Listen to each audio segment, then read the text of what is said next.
నమస్తే, welcome to Andhraprabha. నేను నాగేశ్వరి. దోపిడీకి స్కానింగ్ సెంటర్లు కేర్ ఆఫ్ అడ్రస్ గా మారాయి. అవసరం లేకున్నా వైద్యులు స్కానింగ్ చేయాలని సూచిస్తున్నారు. అనారోగ్యం భయంతో వైద్యులు చెప్పిందే నిజమని భావించి వేలల్లో ఖర్చు చేసి స్కానింగ్ చేయించుకుంటున్నారు. కమిషన్ల కక్కుర్తి కోసం వైద్యులు చేస్తున్న దుర్మార్గమైన వ్యవహారం పేదలను నిలువు దోపిడీ చేస్తోంది.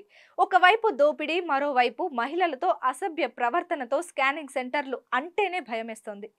అనారోగ్య సమస్యలతో వైద్యుల వద్దకు వెళ్తే అసభ్యకర ప్రవర్తనతో మచ్చతెస్తున్నారు. వైద్యులు అంటే దేవుడితో సమానంగా భావించే పరిస్థితి పోయింది. కొందరు కామాంధులు చేస్తున్న నిర్వాకం మాయని మచ్చగా మిగిలిపోతోంది. ఒకప్పటి వైద్యులు అంటే ఎంతో గౌరవం ఉండేది. నేడు వైద్యులంటే దోపిడీదారులుగా చూస్తున్నారు. ఆసుపత్రులు అంటే వ్యాపార కేంద్రాలుగా మారాయి. దీనికి తోడు దుర్బుద్ధి వ్యవహారాలు భయమేస్తున్నాయి. ఇక స్కానింగ్ సెంటర్లలో ఒంటరిగా వెళ్లే పరిస్థితి లేకుండా పోయింది. కొన్ని సంఘటనలు ఆంధ్రప్రభ న్యూస్ దృష్టికి వచ్చాయి.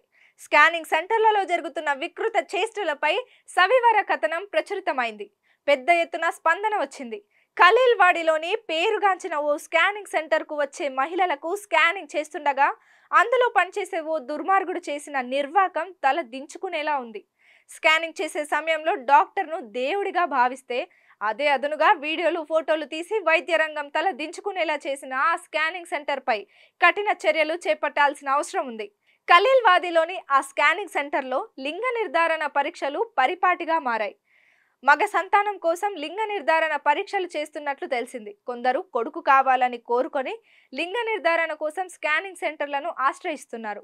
లింగ నిర్ధారణ పరీక్షలు చేయడం చట్టరీత్యా నేరం. ఇందుకోసం చాలా స్కానింగ్ సెంటర్లు దూరంగా ఉంటాయి. ఒకవేళ లింగ నిర్ధారణ పరీక్షలు జరిగినట్లు తేలితే క్రిమినల్ చర్యలు తీసుకుంటారు. కానీ ఇక్కడ సెంటర్లో మాత్రం అలాంటి భయం లేకుండా చేస్తారు. లింగ నిర్ధారణ కోసం వచ్చే మహిళల అవసరాన్ని అదునుగా చేసుకొని లోబర్చుకొని వలలో వేసుకుంటాడు. ఇలా చాలా మంది మహిళలను తన వశం చేసుకున్న దుర్మార్గుడు స్కానింగ్ సెంటర్లోనే రాసలీలలు కొనసాగిస్తున్నాడు. ఎక్కడా లింగ నిర్ధారణ చేయకపోవడంతో గత్యంతరం లేక మాయ మాటలకు లొంగిపోతున్నారని తెలిసింది. స్కానింగ్ చేసే సమయంలో లోపలికి ప్రవేశం లేకపోవడంతో రాసలీలలకు అడ్డంకి లేకుండా పోయింది. లింగ నిర్ధారణ సమయంలో ఎంతో గౌరవంతో వైద్యున్ని నమ్మితే ఇంత దుర్మార్గానికి పాల్పడుతున్నారు. అనేక ఏళ్లుగా నడుస్తున్న స్కానింగ్ సెంటర్లో ఇలాంటి వికృత క్రీడ జరగడం విచారకం.